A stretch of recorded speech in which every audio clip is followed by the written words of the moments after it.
কক্সবাজারের চকরিয়ায় দলবদ্ধ ধর্ষণের শিকার হয়েছে এক কিশোরী। গতরাতে বাড়ি ফেরার পথে তুলে নিয়ে তার উপর পাশবিক নির্যাতন চালায় ৮ যুবক। ধর্ষণের শিকার কিশোরীকে হাসপাতালে চিকিৎসা দেওয়া হচ্ছে। ঘটনাস্থলে পাওয়া কিছু আলামতের সূত্র ধরে জড়িতদের শনাক্তের চেষ্টা চলছে বলে জানিয়েছে পুলিশ। ধর্ষণের এই ঘটনাটি ঘটে রোববার রাত 10টার দিকে চকরিয়ার বদরকালী ব্রিজের পাশে। সেখানে কিশোরীর উপর পালাক্রমে পাশবিক নির্যাতন চালায় ৮ যুবক। ধর্ষণের শিকার ওই কিশোরী জানায়, মহেশখালী যেতে গাড়ির জন্য অপেক্ষা করছিল সে। এ সময় ছোড়া টেকিয়ে তাকে 2 যুবক প্যারাবনের পাশে নিয়ে যায়। এরপর আরো 6 জন সেখানে গিয়ে তার উপর নির্যাতন চালায়। তার অভিযোগ, সড়কে চলাচলরত পথচারী ও গাড়ি চালকদের কাছে সহযোগিতা চাইলেও কেউ সাড়া দেয়নি তাকে।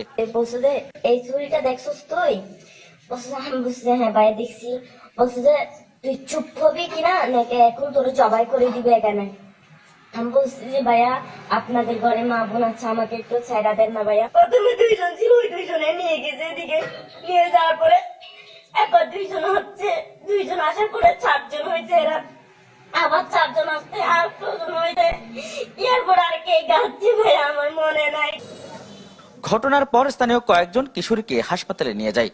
কিশোরীর দেওয়া তথ্যের সূত্র ধরে অপরাধীদের শনাক্ত করার চেষ্টা চলছে বলে জানায় পুলিশ। চিকিৎসা ব্যবস্থা করা হয়, এখনো চিকিৎসাধীন আছে এবং তার জবানবন্দি মতে যাদেরকে যদিও নাম বলতে পারে না অজ্ঞাতনামা, আমরা পার্সপেক্টিভ বিষয়গুলো বিবেচনায় রেখে আমরা তাদেরকে শনাক্ত করার চেষ্টা করছি।